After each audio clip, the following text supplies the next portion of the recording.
Donc me voilà dans un nouveau tuto, donc le deuxième, un tuto qui m'a été demandé donc pour faire mes moules fait maison en fait.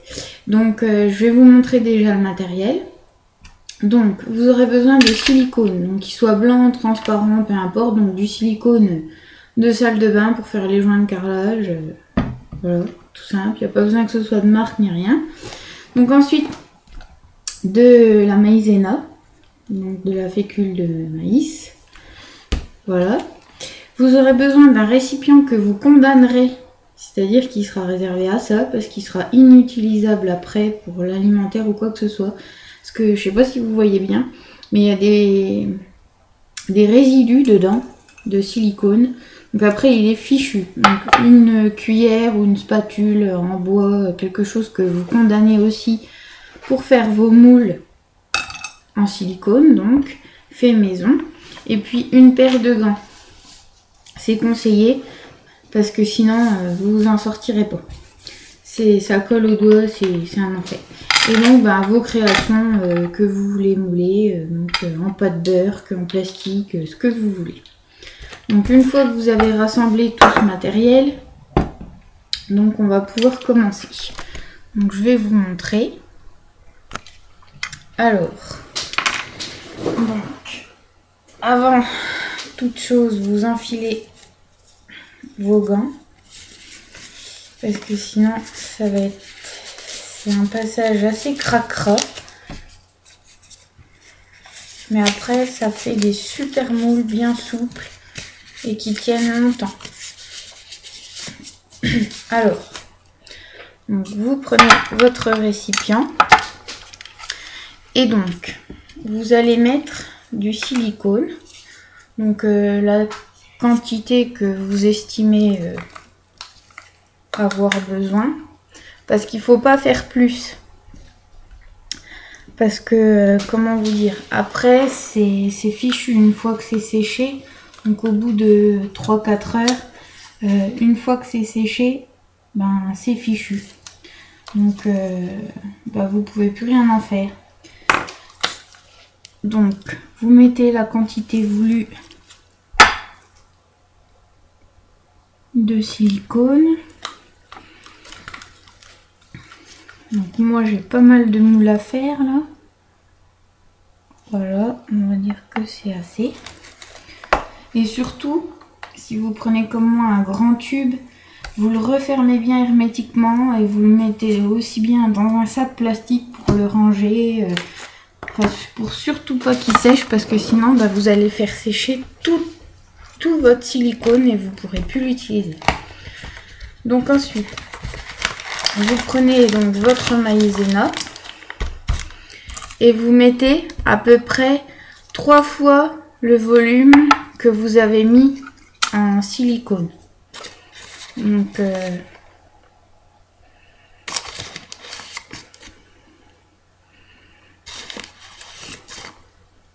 voilà. Et ensuite, c'est l'étape un peu cracraburk. Il faut mélanger tout ça sans en foutre partout. Et là, c'est plus compliqué parce que le silicone, ça colle bien. Et en fait, la maïzena, c'est mieux que la farine parce que ça permet de bien sécher assez rapidement et c'est léger. Ça reste flexible, donc je trouve ça top. Donc faut pas hésiter à malaxer jusqu'à temps que ça ne colle plus à votre cuillère et aux parois de votre récipient. Faut que ça soit bien... Bon, si vous voulez, vous pouvez même faire ça dehors ou ouvrir les fenêtres parce que le silicone, ça arrache. Donc moi, pour avoir plus facile après, comme j'ai des gants, et je vous conseille de mettre des gants aussi, donc je termine un peu en malaxant avec les mains. Parce que à la cuillère c'est bien, mais le problème c'est que ça prend des plombes. Et je suis pas très patiente, donc voilà. Donc je vous l'ai dit, c'est l'étape vraiment cracraburk.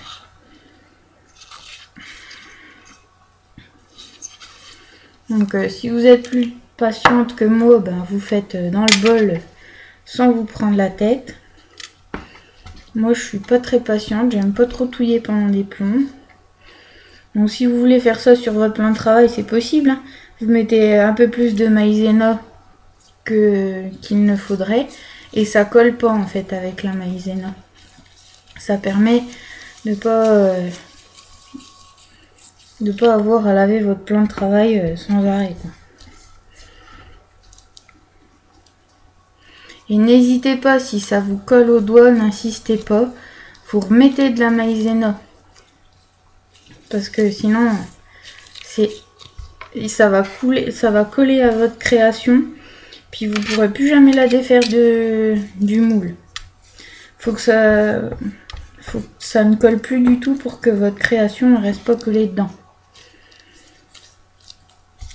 Donc s'il faut que vous rajoutiez de la maïzena, vous n'hésitez pas. Donc bien sûr, ça coûte pas énormément cher. Le silicone, ça doit coûter aux alentours de 8 € le gros tube.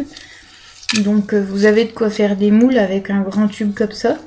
Et puis la maïzena, un paquet, c'est pareil, ça coûte pas des fortunes par rapport au silicone ou des trucs comme ça. Et ça fait des super moules qui restent nickel dans le temps. Une fois qu'ils sont secs, je dirais pas qu'ils sont garantis à vie, mais pas loin, parce que de toute façon ils sont étanches, il n'y a pas de souci, ils peuvent être exposés à l'eau si vous devez les laver, il n'y a pas de problème puisque c'est du joint de salle de bain. Enfin vous pouvez utiliser celui de cuisine, hein, c'est pareil. Mais au moins il est 100% étanche et vous risquez rien pour vos créations, quoi. Donc là ça va être bientôt bon, je pense.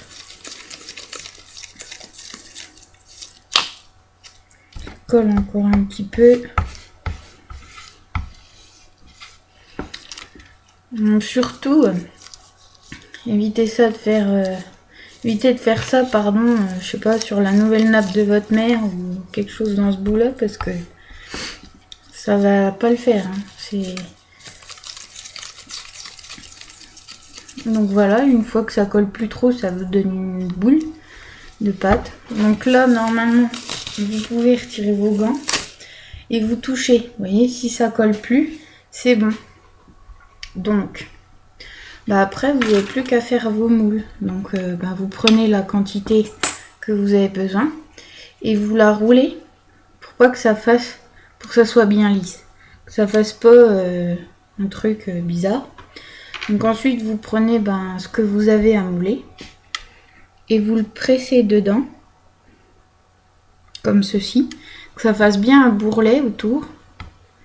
Et ce bourrelet, vous le remontez pour que la création, ou ce que vous devez mouler, soit bien moulé jusqu'en haut, quoi. Donc voilà, ça vous donne ça. Donc soit vous laissez sécher avec la création dedans, moi j'aime bien la laisser un petit peu, soit si ça colle pas, si votre pâte pour les moules est bien faite, vous pouvez le retirer tout de suite, mais ça dépend pourquoi. Donc, et surtout, il faut bien la lisser avant, parce que sinon vous allez vous retrouver avec des marques qui se verront quand vous aurez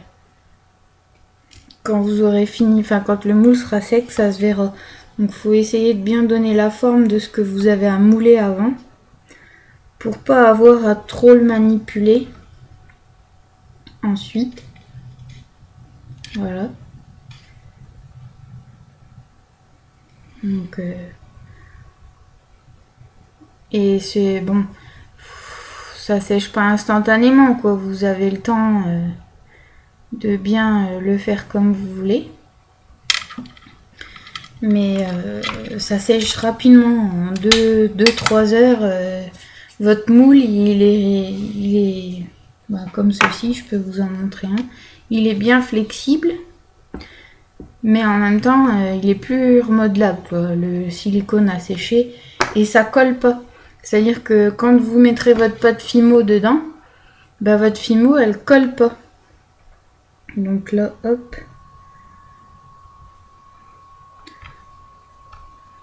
Ah, par contre là ça a collé. Donc quand ça colle, ben pas de panique, hein. Faut retirer votre création ou votre objet à mouler. Vous mettez un petit coup dans la maïzena, vous reformez votre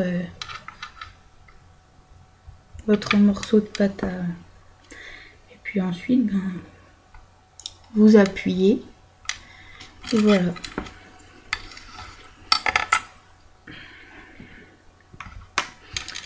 Et puis vous pouvez, que ce soit de n'importe quelle taille, je veux dire si c'est un petit moule ou un énorme moule, ben, comme celui-là ou pour un Oreo, ce que vous voulez, ça sèche en autant de temps quoi. Ça met pas plus longtemps parce que c'est gros, c'est du silicone donc ça sèche bien. Donc vous pouvez faire toutes les créations que vous voulez. Vous pouvez faire des moules avec tout et c'est génial parce que justement on peut faire tout ce qu'on veut quoi. Donc j'espère que ce tuto vous aura plu, que vous arriverez maintenant à faire vos moules vous-même et que vous aurez plus besoin de vous ruiner dans des moules en silicone ou ce que vous voulez parce qu'avec ça, vous moulez mais ce que vous voulez, même vos bijoux, ce que vous voulez, ça reste pas collé et vous pouvez le garder 20 ans si ça vous chante ou les échanger, vous pouvez les refaire, enfin c'est le top quoi. Donc bah, j'espère que ça vous aura plu, que ça vous aura aidé. Et puis bah, je vous dis à bientôt. Gros bisous!